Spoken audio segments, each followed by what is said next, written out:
Damn, man. Thanks so much for coming back on the show here. Really excited to chat with you today. For anybody that's new to you or your work, could you start by just telling us a little bit about yourself? Sure, I'll try and do the short highlighted version. Express version. I Yeah, the love it. express version here. And yeah, first of all, it's great to be back on. I always like having conversations with you. Obviously, you and I text a lot, and we have a lot of Yes. discussions, really just all the time. Yeah. So it's always great to get on air again with you and just hash some of this stuff out. But yeah, for anyone who may or may not know me, my career path was a little bit different to where I started in private sector work. So I worked for Joe DeFranco at DeFranco's Training Systems. And I did that the first 7 years of my career. And then I transitioned more into the team setting from there. And so I got into the university setting for college football. And I worked at Indiana University for 3 years, or 3 seasons, I should say. And then I did 2 seasons after that at Auburn University down in the SEC, down in Alabama. And most recently, I've now accepted a position with the Detroit Lions in the NFL. And so I'm trying to get myself as well-rounded as I can I've done private sector, I've done university setting, and now I'm in the pro setting. And so I'm just been extremely fortunate for these opportunities and just very grateful to be where I am right now. You know, when you posted and you said that you had this job, or actually, I think I saw it in your bio, it was crazy because I was like, man, I got to get up to Detroit. You guys are like 4 hours away. I mean, you're there.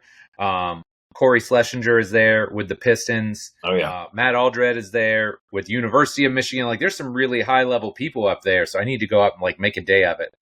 One day wouldn't be enough, right? To go hang out with everybody. I mean, I could probably hang out for a couple of days just with you, but I mean, it's a hotbed up there now. A lot of good talent. I've got to make my own way around the city now. And you know, like Shane Wallen at the Detroit Tigers, I've talked with him. Oh, yeah. He's very high level. And so, everybody you just mentioned, I need to make my rounds and visit all of them myself. So, yes, sir. Once I get a little more settled into my new location, I'm definitely going to try and connect with the hotbed of minds around that city for sure. Yeah. Well, it may end up being February, like you mentioned. By the time you get rolling and camp starts here in a couple of weeks, I mean, you're going to be going here hard and heavy, right? Oh, yeah. We'll be locked in, you know, the football schedule and how it goes. And I'm enjoying some of the potential time away right now and trying to utilize it to continue to educate myself, grow, speak with other professionals such as yourself, and, just see what more I can learn. I love it. I love it. Well, one thing that I want to focus on with you here today, because I don't know if I've ever talked about this with a guy at your level, but I love talking about program design. And we talked about it off air. Like, I've spent the better part of 2 decades writing programs for basketball players, soccer players. I've had a handful of football players, but nowhere near as many as you have, right? You have more in a year than I've had in my entire career.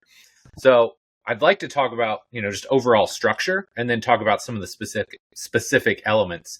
And so would you maybe just start by talking about, like, what does a session look like for you, right? When somebody came in, when you're at IU or at Auburn or now with the Lions, like, what does a session look like? Like, how much time are you dedicating to mobility work, speed, power, strength? What does a session look like? Yeah, it's a great question. It's a loaded question.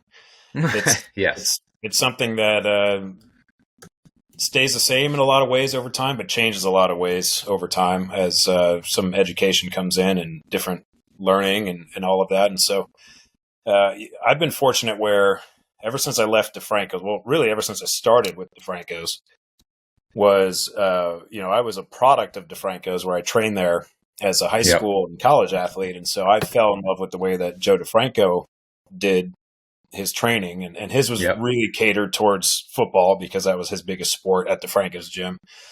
And I've been fortunate that every stop I've made after DeFranco's, I've been hired by people that were interested in essentially the topics of training in which I was discussing publicly. And so I think that was kind of what drew me to the bosses that I worked for. So Aaron Wellman at IU and Dom Studzinski at Auburn, and then now being with Mike Clark and Josh Schuler and Jill Costanza and that crew at the Detroit Lions.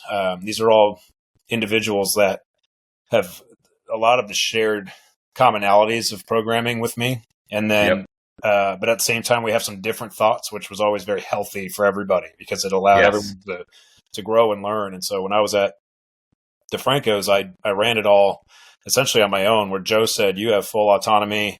You've been an athlete here. You know the way that I operate. Just do what you want to do. Whereas everywhere else, it's always been a team effort, and that's in a collaboration amongst not just two people, but many people. And it's been great. And so, to some degree, I think everywhere I've been, we've all agreed on the fact that you work backwards from the game. And so everything you do is it's a fractal piece of organization of the entire system. And so if you're not ultimately training for what you do as an athlete, then your training could potentially be misguided. And so, everyone always talks about working backwards from the game. But for me, it's very important to take that very literally. And so, especially in a team setting where, at the colleges where I worked and now in the NFL, you have great resources. And so you're able to measure a lot of these things, whether through GPS or you can measure force plate data, all these different things that you can measure. And so you can acquire some information that allows you to work backwards and say, okay, are we running enough? Are we sprinting enough? Are we doing enough accelerations, decelerations? Are we doing enough change of direction? Are we preparing the body for what it actually needs? And so that's the first step for me is try to quantify those things, like just some ballpark numbers. Like when I was working in college at the peak of training camp, you might get 40,000 yards of total distance in a week, which sounds like a lot. But when you think about it, that also includes just any amount of time on your feet. So it's anything from just literally walking to sprinting as fast as I can. And so when I look at a metric like that, I think to myself, okay, there's time on feet. There's an adaptation for this in terms of just being on my feet. And it's funny being a coach because I think about how when I'm just standing around for 5-6 hours just coaching, like my feet and my ankles hurt. Like there's an adaptation there that's necessary. So some people kind of write that off because they say, well, that includes walking and I don't need to worry about that. But for me, it's like you do. Like you have to actually have a conversation with your athletes about this is where we're headed. Like you might have 40,000 yards of stuff in a week when we get into training camp at the highest, most voluminous parts of training camp. But of that, you might only have like 2,000 yards in a week that are above like 70% speed. And so it's the fraction of that distance that's very, very high intensity becomes very minimal. But you now need to realize, okay, I need to prepare them for the highest intensities, but I need to know what those volumes are so I don't overdo it. Then on the back end, I need to know like the total volume and the total body of work because that's what they're going to experience. So if I've just been sprinting at full speed, but I don't have the adaptation to being on my feet for that long or just being out there for 2 to 3 hours a day, whether like it's pre-practice, in the middle of practice, post-practice, like everyone has their own routine. I could potentially aggravate my body because I haven't spent that much time standing up. So that's something else that leads to a discussion. But anyway, going back even further from there is like you have to be able to quantify those things so that now when you start to overlay your week, you say, okay, what are the days where we want to attack intensity? And then what are the days where we want to attack capacity or volume? And so you can't really do both all the time. It's just the way that your internal system operates, your autonomic nervous system, so my CNS and my peripheral nervous system. It's just I got to be able to work in conjunction with how to help my body adapt to the highest level. And so to some degree, everywhere I've worked, we've done some aspect of high-low methodology where we have some days that are very, very high intensity, and then we're kind of minimizing the volume on those days, and we're chasing intensity on the other days. We understand that intensity is going to be lowered, but we're going to chase a lot of volume, and we're not going to rest very long. We want them to be winded. We want them to be gassed, like on purpose, because that's training the endurance side of the spectrum. And so, to some degree, you just sort of stack from there to where on your higher intensity days, whether it's twice a week or 3 times a week, whatever ends up working for you, given a certain time of the year, you're probably going to also include your explosive power work, some of your plyometrics, some of your more high intensity lifting that you're doing in the weight room. So obviously if I do a heavy squat, that's going to affect my body more intensely than a heavy bench press or something like that. Sure. Whereas, on your lower days, you're going to be working more from an auxiliary type of nature, supportive nature. It could be your classic pump work type stuff, or it could be more strength endurance. It could be trying to develop some kind of coordination where the overload is not very high. It's just trying to work from that that standpoint of helping the body adapt in different ways instead of just absolutely crushing it every single day by trying to combine too much intensity with too much volume. And so like the actual specific session structure is then going to be based on that weekly layout. But within the session itself, I've always kind of subscribed to the practitioners that have gone from the activities of highest central nervous system recruitment to lowest. And so obviously if I do a dumbbell bicep curl, that's going to be, that can be put at the end. Right? Yes. Or if I'm doing like, they're going to do it anyway, right? but if I'm going to do like like a heavy hang clean or something like that, or even like a full speed sprint, or my plyometric works, like those are activities that are going to be earlier in the session while my central nervous system's a little bit fresher. And so obviously you've got different methodologies that are contrast training, like your French contrast, where you combine some of these things together, and that's all well and good, but still you're not going to necessarily aim to do a French contrast at the end of the workout. You're going to do it sometime towards the beginning. And so the other thing I like to do for the most part is work from the field to the weight room. So I don't like to separate those two in my mind, where I think that the everything you're doing from the field to the weight room, it's all training. It's all loading. So I can't just think of like the only loading I'm doing is weight room. Yes. I got to think about how the weight room interacts with what I do on the field and vice versa. And so that's very broad and generalized, but I tried to break it down from like the whole system approach to diluting it down into one session there. Yeah, no, I really like that. And it's interesting because, when I'm in a weight room, again, and I'm thinking basketball, it's like there's specific movements that I'm doing, right? Like higher CNS things that look and feel game specific. So those are front loaded for me, but not as much like max acceleration work or maybe max velocity work as you might get into, just because the nature of basketball, it's a very short space, right? Small, short space. So in our last episode, we talked a ton about speed. And I would love to hear from you. And again, I realize this is loaded, so some general parameters might be great. But like, how much speed training is enough, right? Because I feel like there's people all over the board. There's people that are like, oh, like minimum effective dose, just do a little bit. And then there's other people that are like just crushing guys with sprint volume. So I would love to hear your take on this. Like, how much is enough to get a desired training effect? Well, for me, I think it's all going to be based on what they need to do. And so I never try to like make blanket volume guidelines. I like to always base it on where I'm working. And so that being said, there's always going to be some aspect of commonality where it's going to fall into a typical range. But, so if you have like when I was at Auburn, we took the top off with our receivers. I mean, we wanted them to fly downfield and really like they were sprinting a ton. And if you were to compare it to really how we were doing things at Indiana, it was a little bit less sprinting and not taking the top off quite as much at Indiana. So it was just you're at the mercy of wherever you work. Yeah. And so when people say, how much volume of sprinting should I do? To me, it's based on your team. And so now when you're in the private sector, that's not a great answer because you have people that work for all different kinds of teams. And so to me, I tend to rely on some of the general heuristics from speed-based people. And so to me, that would be like your Altis, your Dan Paff, your Stu McMillan. For sure. You got your Boosh Schexnaders, just the practitioners like that who have done a really good job of taking decades of experience and now putting it on paper of like, here's a general range. And the range can be fairly large, So it's something where if you're talking about pure acceleration type of work, like starts and sprints, I mean, you could potentially have your players going anywhere between 150 to 300 yards in a session. And it just depends on who that player is. If it's a wide receiver, he's probably going to need to be a little bit closer to that 300 over time. And if you're a linebacker, maybe it's a little bit less. Maybe you're a little bit closer to the 150. And so, but that's a very broad range where, maybe initially you're hugging the lower end of that, and then you start to build towards that. Build up. Maybe you never get to 300 yards in a session, and that's fine. It's more of like, this is almost like a minimum range you're aiming for. And so whenever I'm doing like true sprint sessions, for me, it's always nice to aim for somewhere around 150 to 200 yards of actual sprinting.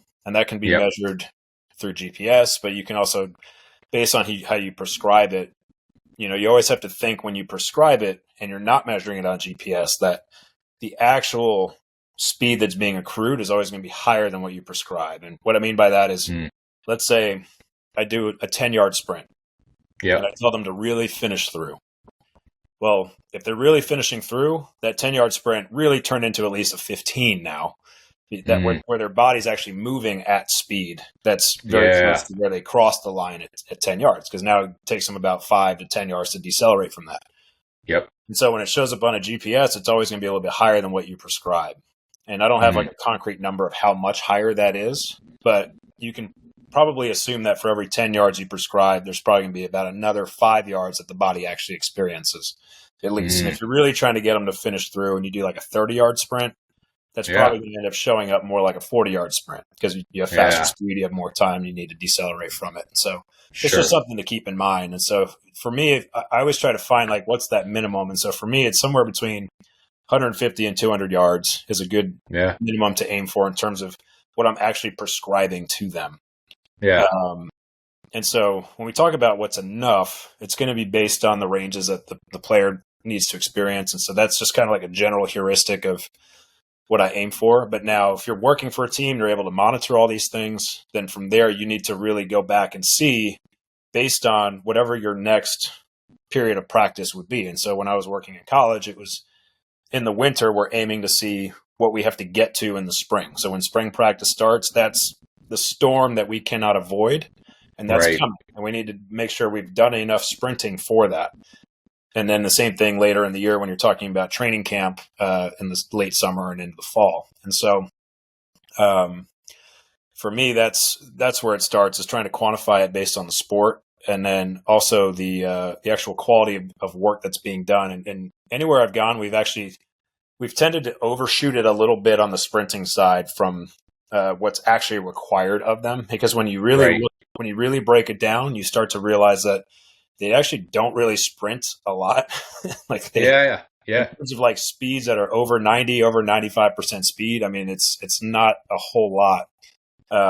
And so if you kind of overshoot it a little bit, to me, that was like, this is still manageable for the human body. Like compare it to like a track and field athlete, it's very manageable based on what they actually have to experience. But at the same time, we're getting just a little bit more. So we're building a little bit more of that capacity to endure speed itself, which is something that Altus discusses, is like just the ability for my body to handle being at speed. And so you get some like very specific tensile loading that's going on there, and the body's getting a very specific experience that you just can't match unless you're sprinting at that speed. And so for sure, to me, we always tended to overshoot it just a little bit. Not exceptional. We're not doubling it. But there were times where maybe we did reach upwards of like 50% more than what our data showed we actually needed to do. But that's much easier to attain than the actual volume side. So the actual running volume is now very difficult, because you're talking about several hours less in a week that you might have available to train them than what they would have when they're actually doing sports practice. And so you try to bridge that gap as best you can. And so, but yeah, when you talk about how fast you're trying to get somebody, I think for me, I don't have a concrete answer for what that is, but I do think that there is a certain point where maybe you could consider somebody to be fast enough. And I never used to say that, but what I'm trying to say by saying that is that as I'm getting into higher and higher levels of sport in American football, and so now actually being in the NFL, you start to realize that there are players who are very, very good players that may not be the ones that are running your 4.3s or your 4.2s, or some of them are not even running your 4.4s in the 40-yard dash. And so the best, most classic example is Jerry Rice, who ran, I think, a 4.74 and just one of the best receivers ever. Clearly had a lot of game speed associated with him. And so to me, it's now about chasing more controlled speed than just continuously trying to go faster and faster and faster in a linear direction. Right. And so it's one of those things like strength, where it's kind of like, it's hard to really say like, okay, we've made it. But at the same time, you start to look at everything in totality. So it's like if you're constantly chasing more and more speed, now you're realizing they're struggling to stop or to decelerate or change. Like maybe now I've thrown the balance off and I've removed Yes. their ability to fully control their body.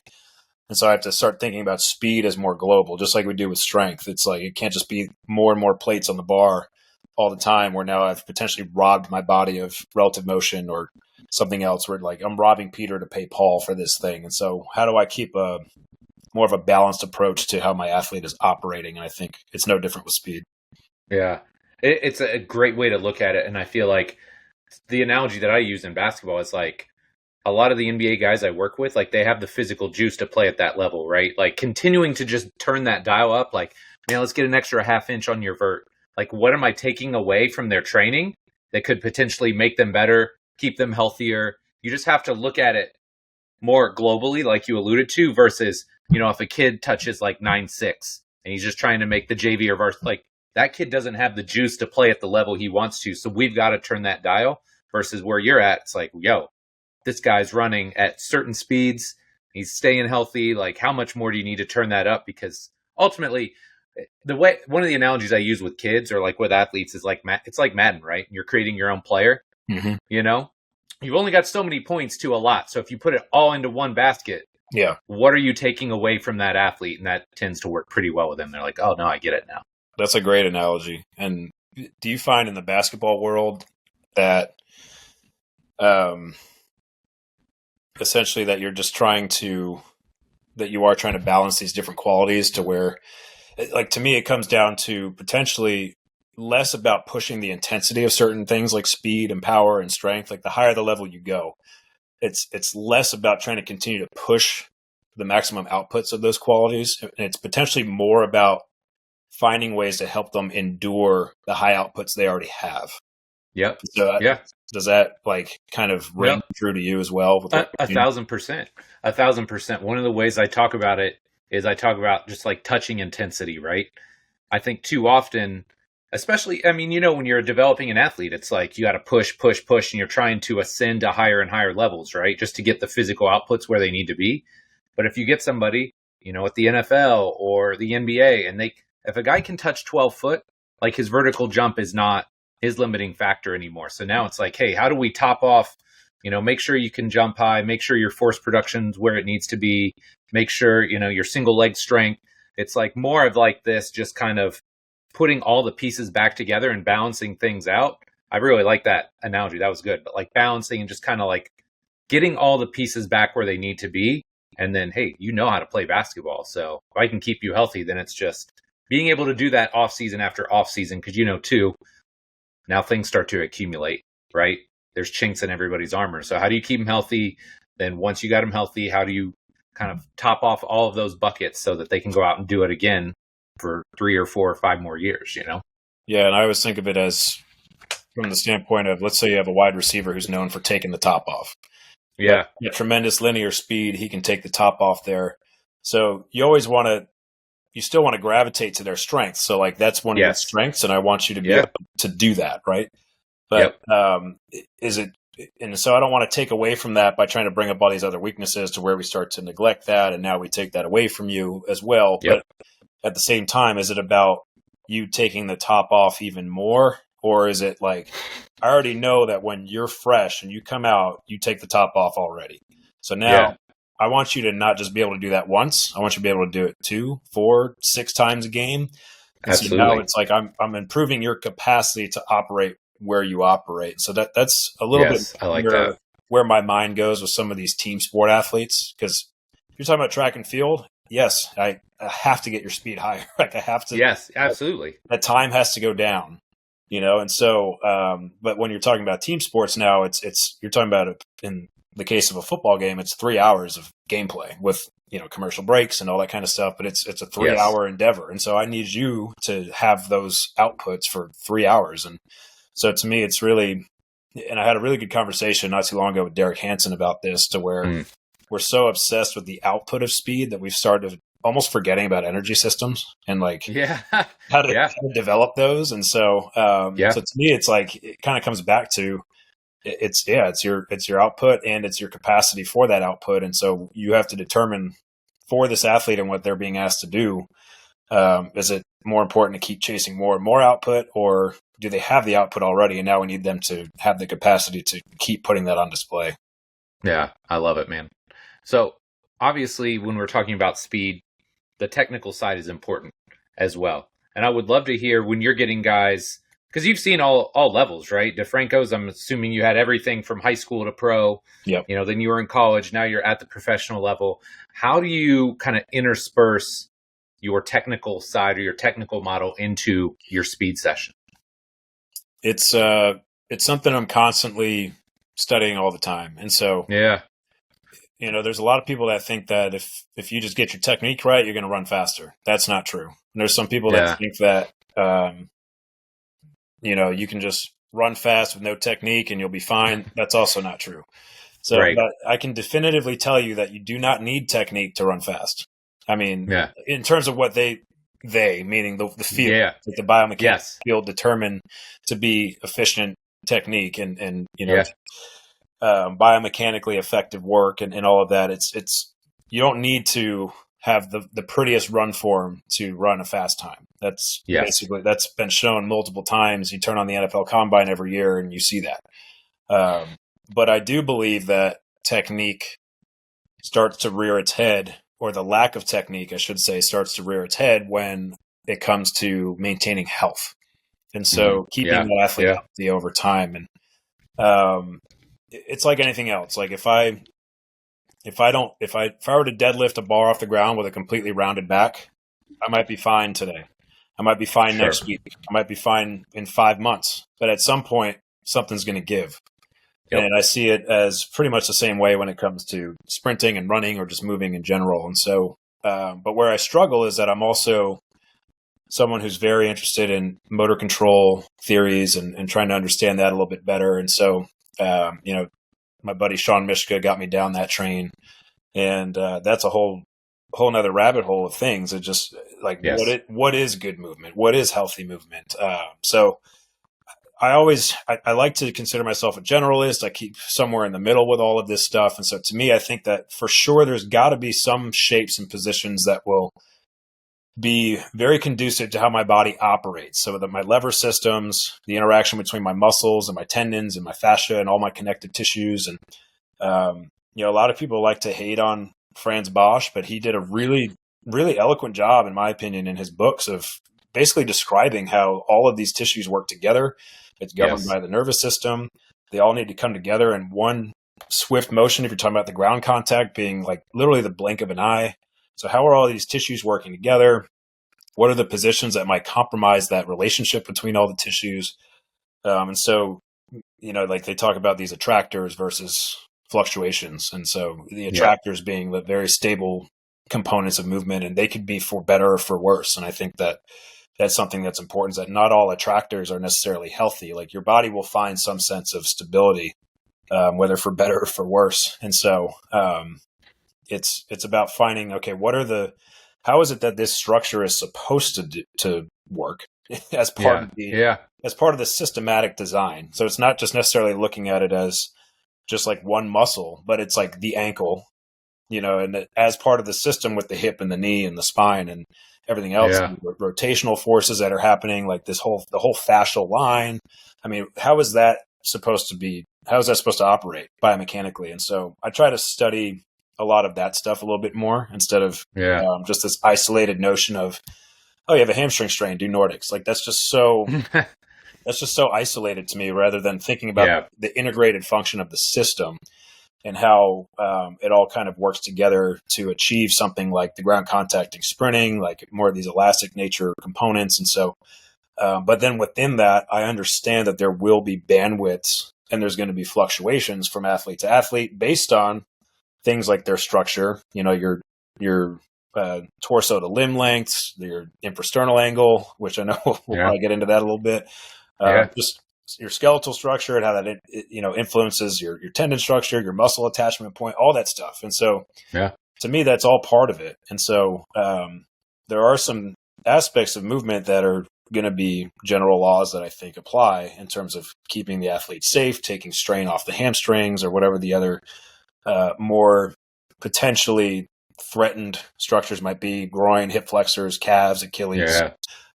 knees, all these kinds of things. And so I'm a big believer that if like there's pain that starts to just pop up for no reason while you're moving, there's something going on with how the system's being loaded.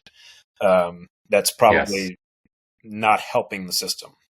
Yes. And I also think that that's going to be different from person to person. And so it's just about educating ourselves a lot better in that regard. And I am no expert in that regard. And I'm really trying to do my best to educate myself more about all of that, especially now being at the pro level. And so that's kind of where I stand with it, is that knowing that there are individual signatures to how people run and how they move. Sure. But there are going to be some attractors that are positive, that are just general heuristics of biomechanics that also hold true. Yeah, for sure. Okay. I want to talk power because I feel like this is something that gets, I mean, everything in strength and conditioning gets kind of polarizing, right? But you've got like the Olympic lifting crew, you've got the sprint and throw crew. You seem like a generalist. And I think this is part of why we get along. We kind of like see all the arguments and pick and choose what we want to use. But I would love to hear, what have you had success with? Like when you think power training, so not pure speed, not just getting after it in the weight room. Like when you think power, what are some things that you found to be successful when you're training your football guys? Great question. And I think this also leads into strength training too, because to me, when you start asking questions like this, it's always, to me, going to come back down to impulse. And so for me, impulse is the force and the time, the relationship between force and time. And so how much force and then in what time frame? And as soon as you talk about impulse, as soon as you add a time component to it, it's inevitably, you're also talking about power, right? Because now there's a certain speed or velocity that's associated with achieving that amount of force in that amount of time. Yep. And so to me, it's just very helpful to think about impulse. And so I'm always thinking about how something that we do in football a lot is that we chase a lot of activities that are long coupling. There's a lot of time associated with it. So they're enamored with vertical jump. They're enamored with broad jump. They're enamored with the heavy squat, the heavy deadlift. Even something with the Olympic lifts, those are longer coupling activities than something like sprinting or plyometrics. And so what I notice in football a lot is that while it's less important for linemen, so the lineman game is for the most part a lot more long coupling with what they require from the standpoint of performing in sport. Sure. But when you start talking about your more perimeter players, your wide receivers, your defensive backs, and now really a lot of the other positions too, just because of how spread out the game has become, you're talking about the need for a lot more elasticity and reactivity. And so I think that given that in football, historically, because we focus so much on long coupling activities, we've been missing the low hanging fruit that comes with developing elasticity and reactivity. And to me, like the classic example of what some would consider to be a definition of elasticity is essentially a ground contact time of less than 0.25 seconds. And so less than a quarter of a second. But, when you're talking about sprinting, it could be all the way up to like a tenth of a second, or at the highest level, even less. I've never really seen that in football, especially being on cleats and on turf, but it's still going to be somewhere around a tenth when you're talking about very, very high speeds. And so to me, the elasticity component, so the proper use of plyometrics are very important in terms of developing those qualities. And a lot of that does come back to, can I get my nervous system to train my body to activate in the blink of an eye in a very, very, very short time frame? Literally faster than I can blink my eyes. Is actually how fast it is. And so I gave a pretty good example. It took me a long time to find it, but when I gave a presentation at Sportsmith a couple years ago at their speed summit, and I basically showed the impulse characteristics between a step on one foot at top speed versus just the concentric phase of a squat with 80% 1 RM, where the subject was asked to move it with maximum concentric speed on the way up. Sure. And it turns out that the squat, if you look at it from just how the foot's interacting with the ground, obviously one is bilateral, one is unilateral. But when you looked at just the force time characteristics, the squat was less force, but it was 15 times slower. And so Wow. it was less force, and it was 15 times slower than the step at top speed. And like the forces were actually somewhat comparable, but the speed still had way more force being put into the ground, and it was 15 times faster. And so what that tells you is that like my squat it's not really relating a whole lot to what's happening at top speed. And so I basically used it as an example of how you could have Carl Lewis, who never lifted weights. I think the actual quote he said was, I didn't touch a weight until the last year of my career. I remember hearing that. Yeah. But he could still, win gold medals and be very, very competitive. And a lot of it was through this plyometric loading and speed loading and sprinting, a lot of that type of work that he was doing. And so, then you have some people that say, okay, well, I just don't see a lot of elastic actions happening in football. And again, I go back to like, well, how are you defining elasticity? Because if we use the ground contact example of less than 0.25 seconds, then now you're talking about by step 2. Yeah, exactly. Certainly by step 3. So if I just accelerate forward, like my second, third step is already faster than that. So that's already like, from a ground contact perspective, that's already in the elastic environment. So yes. I mean, to me, the reactivity component is also big because it's how rapidly can I create stability, essentially. So like if I'm going to cut, right, you're talking about like eccentric rate of force development, isometric rate, like this explosive isometric type of work to stabilize that joint and allow it to not deform further, get out of that cut to keep going. So like there's a lot of components to it that I think some are definitely covered by doing things like Olympic lifting and explosive jumping and loaded ballistics. No, absolutely. Yeah. I mean, there's certainly a ton of benefit that comes from activities like that. But if we never really train the plyometric side, then we're going to lose out on some of the reactivity and elasticity that not only do they need, but also to help protect their structures and all of that. So. Yeah. Dude, that's the point that I think is most interesting is if we're just chasing outputs, right, then again, it's like strength coach dogma a little bit, and we're probably going to get our gold card, our strength coach gold cards removed from having this discussion, because we're not just talking about big power cleans and squats and all that, but like when you watch high level sport up close and you see the amount of force they're putting into the ground at rate, whether it's an acceleration or sometimes even more importantly, a deceleration, right? You look at the postures and the positions these guys get themselves into, right? How much braking force is going through. And most times it's not like they're just stopping, they're stopping and then going into another action, right? So I just think about in football, a guy that's driving really hard 10 yards in and then going on a 90, like that's incredibly taxing on the body. Mm-hmm. And I mean, you can do, all the Big Bang classic stuff, but it's not going to prepare you not only for the speeds, but some of the forces and then also some of the angles. Like we haven't even talked about angles and force vectors. But you look at the postures and positions they get into to get in and out of those cuts. It's truly like mind-blowing to see it.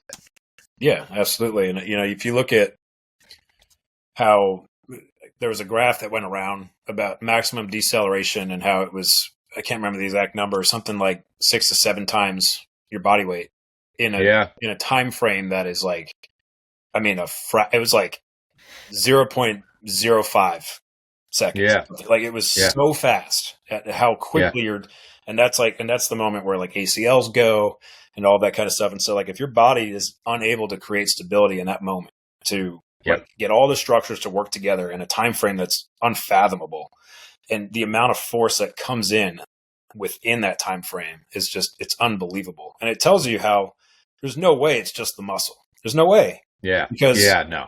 If you're talking about 6 times your body weight, if I'm 200 pounds, I mean, 1,200 pounds. 1,200 pounds, and I know I can't. Yeah. I can't single leg press 1,200 pounds in 0.5 seconds. Like I just can't do it. Like nor can I even like withstand all that. So it just shows you how there's like other structures at play other than the muscle. It's not something that is just purely muscularly driven. There's got to be other structures that are helping, and there's adjacent muscles. Like the muscles are all working together. Yes. So how is my quad interacting with my hamstring, with my calf, with my shin, with my, everything. And so it's, how is that transferring like through my trunk? And it's like all of this stuff has to come together. And so it's just telling you how this is such an integrated system that if it's not trained that way, right? Yep. If you start to train it too much in isolation, so I try to drive my muscular capacities too high, am I now potentially messing with what we talked about before, that balance between all these features and the coordination of them? Yeah, I love it. Okay, so now the real question then, man, like where does strength fit into your programs, right? Because I think, again, we all see the value of strength and we know it should be in there, but like, how are you using the weight room these days? How has that evolved from maybe when you were at DeFranco's and maybe just getting started to where you're at now? Yeah, it's something that keeps me up at night. It's because back when I was at DeFranco's and I was an athlete, this was like early 2000s, mid 2000s. I think Joe opened his business in 2003.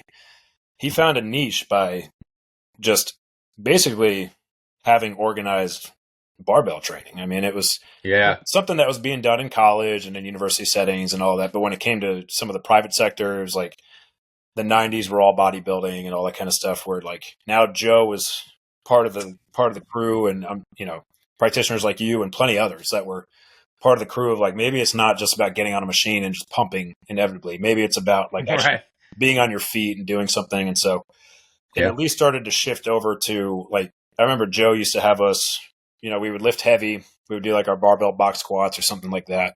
But he would like superset it with some jumps, box jumps in between. Then you might go over afterwards and like in your auxiliary. Now we're doing more single leg, like rear foot elevated. He would even like have us elevate the front foot so we get a little more range of motion. So, I mean, like he was at least thinking about like, we have to do bilateral, we have to go unilateral. We need to improve range of motion with some forms of loading. And, so there was like this shift over in that way. And because I had never trained like that, it was like everything was just great. Like everything was amazing. I was getting super strong. My body felt incredible. Nothing hurt. And Joe, even at the time, was young enough where he's like, yeah, like this works for me too. Like I'm still doing this. And like, he's still in his early 30s and like going into his 30s. And it was funny because I remember talking with Joe as he got into his 40s, and then later on from there, and how it's all of a sudden he's like, my body starting to feel like garbage a little bit. And all these guys that were just like, just lift heavier, just keep going, just keep lifting heavier. It's like all of a sudden they're getting knee replacements, they're getting hip replacements, they're getting surgery on their low back. Joe had to get surgery on his shoulder. And it's so funny because like now it's like Joe went from this guy who was big, kind of like West Side disciple, like let's lift heavy, let's power lift, let's bring that into athletics and all of that. And he did it in a really structured and awesome way that really helped a lot of people. But he's now the guy that's basically questioning a lot of some of that stuff because of what happened to him down the line, where he's like, there's some other ways to go about this instead of just heavier and heavier and heavier all the time. And so I'm just trying to take the bird's eye view of everything and realizing how the sport where they constantly are chasing higher and higher weight, which is powerlifting, more often than not, those at the highest level have a rap sheet of injuries / functions or surgeries that they've gone through. But they keep chasing it, and admirably so, because that's their sport and it makes sense. Yeah, for sure. Keep doing that. And so, but it's just one of those things where like potentially if you're going to adopt that discipline, you're just loading and waiting for something to go. In one way, shape, or form. And so to me, I've realized that this is something that is true. And even for me now, I'm 34, and just from all the heavy lifting that I've done, I'm feeling it in certain areas where I'm like, do I have to keep going heavy on everything I do? And so for me, it's now about what are the benefits that we would get from it? And are there potentially other ways to get those same benefits that don't necessarily require me just constantly chasing more and more weight on the bar? And so when we're talking about force, what are some ways to really generate force? And when you talk about, like, it's always going to work for the high school kid who's never lifted. If he starts lifting heavy, ton of positivity is going to happen there. No question about it. So, but the higher the level you go, some of these benefits that you would get from, if you want to talk about like neuromuscular efficiency, so inter and intramuscular coordination, just type 2 fiber recruitment, motor unit recruitment, rate coding, all these things. Like you're telling me you're not going to get that from sprinting and plyometrics? Right. Of course you are. I know. Right? Yeah. So when you're talking about other aspects, like for high level pro athletes, you want to talk about like hypertrophy responses and hormonal responses. Great, but these guys are already that. I mean, like they've already got enough muscle because they're in it now, and so yeah. And it's pretty interesting if you do some looking into some of the hormonal responses to things like sprinting and throws and plyometrics and all. Like they're very, very high. And so to me, I've because what I did was I said, what is it the load or is it the total recruitment of musculature that's actually causing the testosterone boost and some of these things? And it turns out it's really the latter. It's like the total recruitment of multiple muscular structures that happen. Now, the time under tension when you're lifting is way higher. And so you potentially have more exposure of like the influx of the testosterone response, but you're still getting a very high testosterone response from things like sprinting and Olympic lifting because you're recruiting so many of these muscles at the same time. And so that's what's generating that. And so, so I started going down the list of like all the claims that people love with just really heavy strength training. And I'm like, well, let's say you have a pro athlete who, for whatever reason, doesn't connect well with lifting heavy, or has had an injury history of lifting heavy and now has a weird psychological response to it, or whatever the issue might be. Write down all of the adaptations that we claim that we are chasing by lifting heavy, and I promise you, there's a way to achieve it without lifting heavy. And so that's not me. That's not me saying we should never lift heavy. It's just saying that in those circumstances, there are other ways to get the job done. And so if you want to talk about like maximum isometric force, like the true strength piece of it, which is just pure force, you can absolutely get that by doing some of like Alex Natera's isometric type work. Yeah. I mean, you do like a heavy, just isometric pushing activity, you're going to get very, very high amounts of force in newtons. And the time under tension of the exposure to that force is actually even going to be higher than what you would have if you were lifting, where you have it just for that moment of getting through that sticking point. Now you're actually sitting in that sticking point and you're actually creating force there. Isometrics are great because I think the classic example is like you can get positive benefits 20 degrees above or below the angle that you train. Yep. And so now it's like, okay, I can be very specific with certain angles and still get like somewhere around this 40-degree curve of potential adaptations of force. And so there's just a lot of ways to use the science to potentially work around some of these things to help these athletes at these higher and higher levels rather than put another plate on the bar. Keep going. Yeah. And so like the way I just think about strength is, again, I go back to some of the impulse characteristics to where, let me put it to you this way. Let's say you do a trap bar jump, right? So I have the trap bar. I'm going to jump off the ground. I'm going to stick the landing. I'm going to lower the bar back to the ground. Well, this first week, I do it with 185 pounds. The next week, I do it with 225 pounds. Did I just improve my force or not? So now it's like really like the time frame and the velocity characteristics almost stayed relatively constant, but now I've added weight to the bar, so now the force side of the power equation just went up.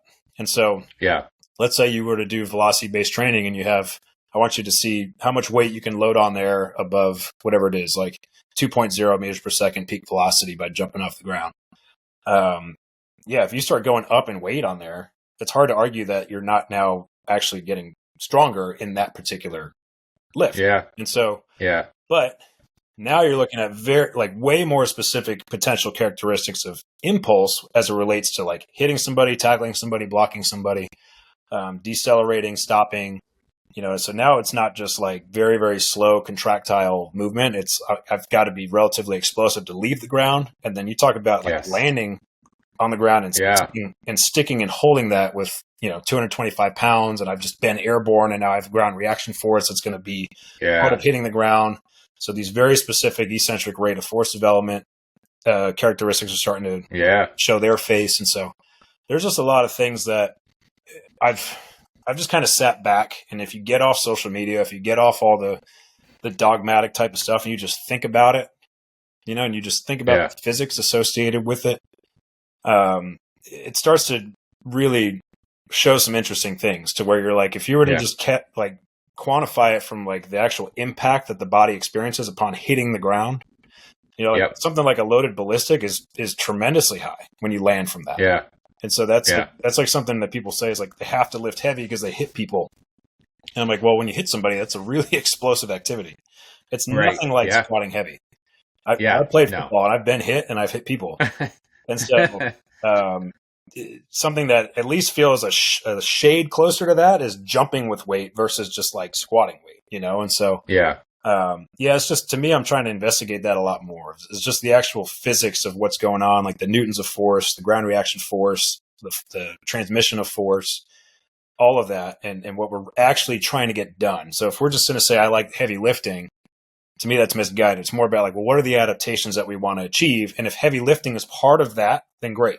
Awesome. You have a very specific reason for what you're trying to do. It's just me. I'm kind of spitballing here at this point and rambling. No. But I like it because it's not just the, hey, put more weight on the bar. Yeah. And look, you just get to a point where just overall there's less dogma in it, right? So whether it's a trap bar jump, I mean, I remember where this was, it's probably at least 10 years ago now. I was hanging out with Buddy Morris. I don't know why we were there. We were at the Elite FTS place. And Buddy and I were having this great convo. And he's like, look, man, he's like, there's some dudes that we just don't squat like at all anymore. He's like, their knees are shot or their back's shot, putting a barbell on their back. It doesn't matter where you put the barbell, right? It doesn't feel good. So I put them on this. Doesn't matter as long as they can go play 16 games next year. Absolutely. And so when you start to just like, we started at the beginning, right? Reverse engineer the game. As long as they can play the game, how you prepare them to train the game can take on a lot of different forms. Yeah. And it's not just more weight, heavier weight, whatever, for weeks or years or months on end, It's funny too, because I remember when I first got into the industry and studying with Joe and working for Joe, I remember picking up special strength training manual from Verkhoshansky and looking through that and going into the back and looking at like the programs that he would have for developing explosive strength or reactive strength and all of that. And he would have certain phases where it's like do a heavy barbell squat and then jump with it, and then, or like just do a squat by itself. And then you would progress to doing a jump with the squat. And eventually it turned into just depth jumps. And I'm like, where's the lifting?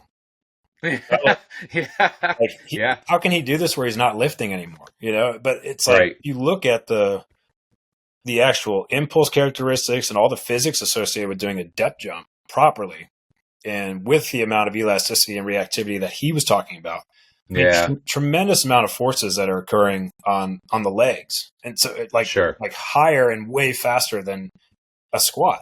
And so it started making sense where I'm like, okay, he doesn't have to squat anymore because now this is the focus. And if he's potentially keeping the squat in, he could disrupt this. And so that was what was interesting is, you talk with some track and field coaches like Bushek Snyder. He's been hugely influential on me, and how he's very adamant about there's times where he has squats in there, like heavy bilateral squats. And there's times where he's got to take them out because he knows that could potentially disrupt the coordination of things like sprinting, the plyometric work for his triple jumpers and his high jumpers and long jumpers. And so he's very particular about where he places it. And so the higher the level of the athlete, the more general preparation that they have behind them, the less amount of time he keeps those heavy lifts in there, where he's like, it might be four total sessions that we do heavy. And all the rest of the work is we're going fast, we're going explosive, we're doing our Olympic lifts, we're doing our plyometrics, we're doing our sprinting. And so it's just like, from somebody who's come up in sort of like a traditional barbell mentality, it's like, is that okay? It's a big shift. Is that really okay to just like take the bar away, And so, it is a big shift. You're right. Okay. One more question, then I'll start to wrap this up because I'm sure you have things you want to do on your Wednesday here. But one thing that you and I have talked quite a bit about over the last year is this idea of individualizing the weight room, right? Or just individualizing workouts as a whole, right? And obviously, I work with Bill, so he's been influential to me, and I know you followed some of his stuff. But there are different archetypes, right? Like regardless of whether you buy into ISAs, you want to classify people as muscular versus elastic. Like, I don't care. I think we can all agree there are different shapes, and especially in football, right? Especially in American football, it's very clear there are different distinct archetypes. Oh, yeah. So I would love to hear how maybe you're personalizing your workouts more these days. And again, I think this is probably an evolution, like you alluded to, of not just weights. But I'd love to hear how you're kind of evolving your workouts as you get older and deeper in this game. Yeah, and I'm fairly new to diving down this rabbit hole of the infrasternal angle and some of the structural aspects that Bill talks about. And you say I've followed his work. I've tried to follow his work is a better way to put it. As we all have, Cam. I'm doing my best, but it was funny because when I first dove into some of the stuff he was talking about, I'm like, what is like, I don't know. And then the more it started to click for me, the more I'm like, this is exactly what I'm seeing in the weight room every day from these very particular body types. And, so when I think about, you have your wide ISA, your classic muscularly driven, just wide structured, like your American football lineman versus your classic narrow ISA infrasternal angle, where you've got like your wide receiver who's very long, lanky, cylindrical. Obviously with you, with basketball players, it's like pretty much the common a lot of those type. But it's fairly simple to understand that. Like, okay, maybe I don't lift a wide receiver the same way I lift an offensive lineman.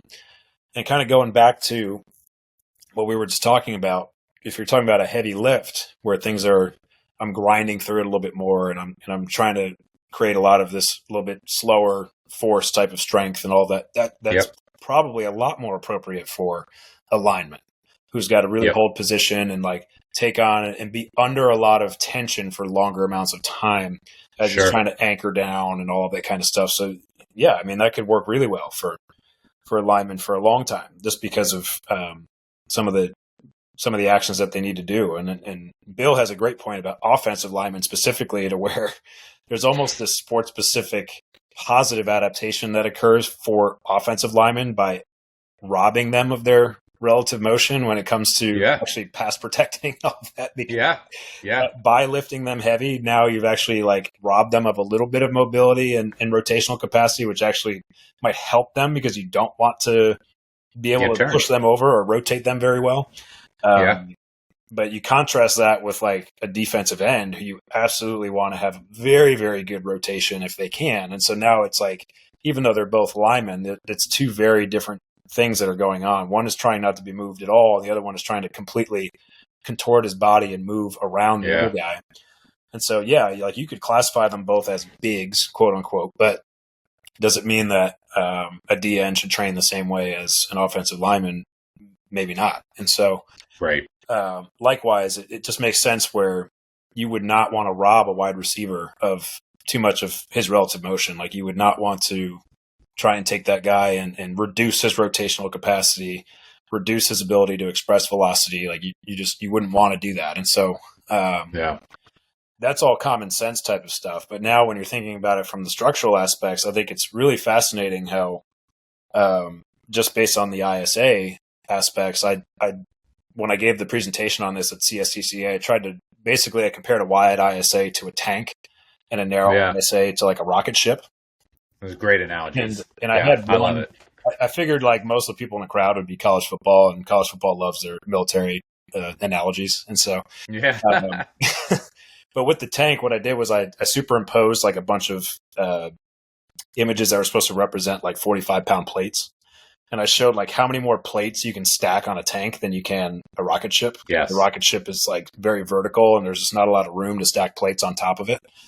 Versus a tank, you have all kinds of room to stack weight on there. Yeah. So that was kind of my analogy of like, for the wider ISA, they can handle a lot more of this load, and they're actually sort of designed to withstand that. And that's why like your strongmen and your power lifters and all that are your wide ISA individuals. And whereas like just loading, just from a global loading standpoint, the narrow ISA probably just doesn't do as well with as much loading. Like maybe down the line, you're going to be potentially negatively impacting them in one way or another. And it doesn't mean you don't load them.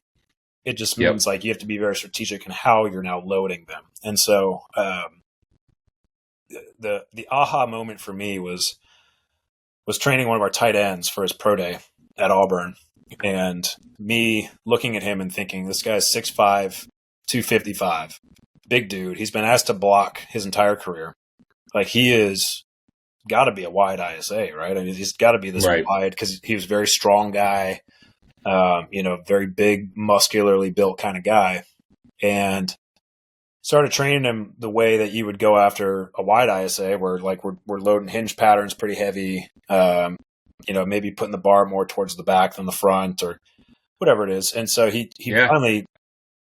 finally realized, or he communicated with me is what I should say, which made me realize that he's like, man, my hamstrings are killing me after all those RDLs we did yesterday. I was like, really? And I'm thinking, like, if he's actually a wide ISA, he might be a little tight, but they shouldn't be like really killing him like that.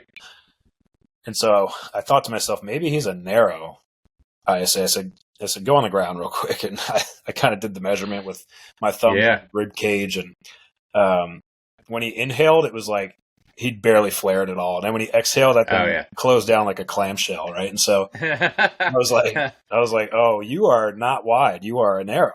Like, this is crazy. Yeah. The first time I realized, like, okay, like, just because you're a big guy and strong doesn't necessarily mean that you're one or the other. Like, you still have to look at how they're doing things. And so what we did was we basically started to eliminate heavy hinging from his program. And I wouldn't say we completely eliminated hinging, because I still think it's a fundamental human movement. But when we would do it, it would be lighter.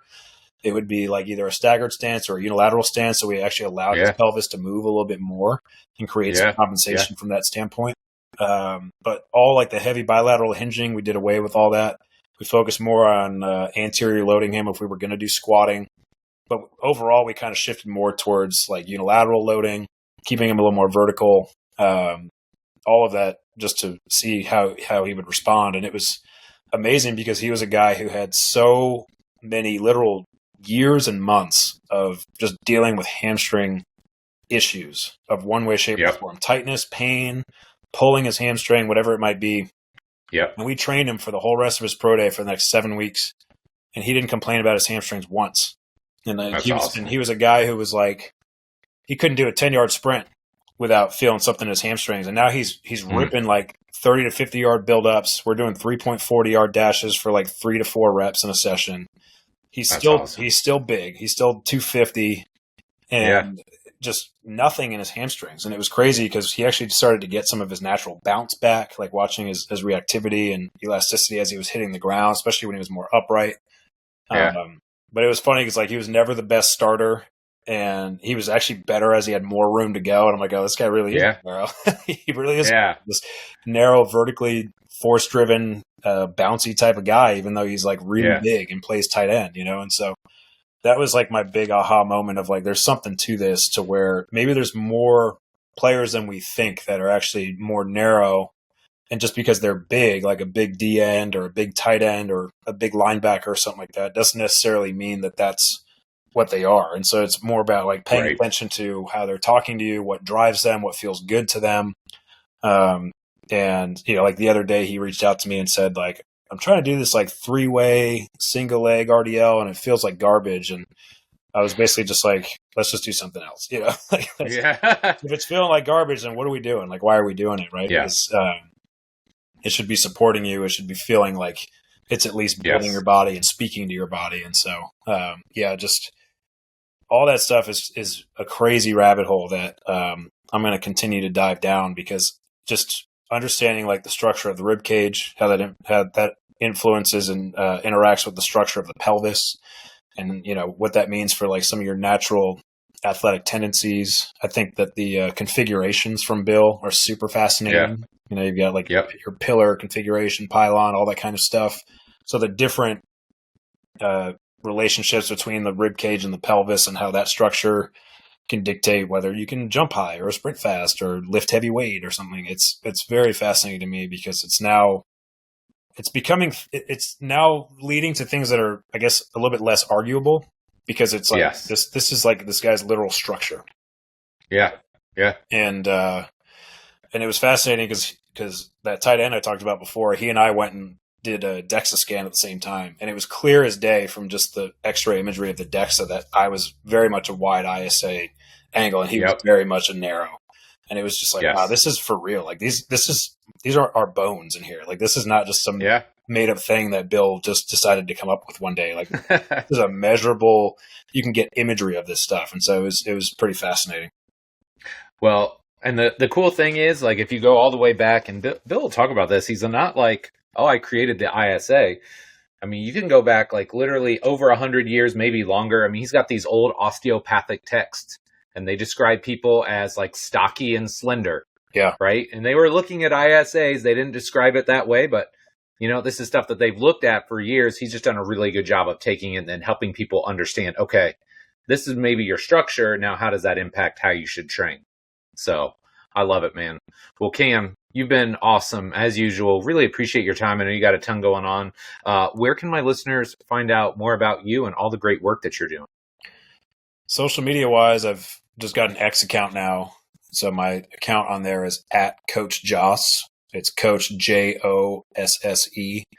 So that's my account on X, and that's really the only thing I have now where I put anything out there. And so anytime I do have something, I'll post it on there. So if it's something I've written or just something I'm working on, then it'll go on there. And so outside of that, I've got a book series with Fergus Connolly that's been out for almost 10 years now, and we can probably end up updating it here at some point soon. But it's called The Process, and so there's 4 different books in that series, and that's something that was a cool project for me, working on that with Fergus, and taking all the years of his work and putting it down on paper and just creating a big series through that. And outside of that, you might catch me on the sideline on Sundays if you look hard enough. I love it. Well, I'll make sure I put links to all that, your previous shows. So obviously go check all that out. But Cam, again, man, thank you so much for coming on, brother. This was great. Thanks, Mike. Always good to be here.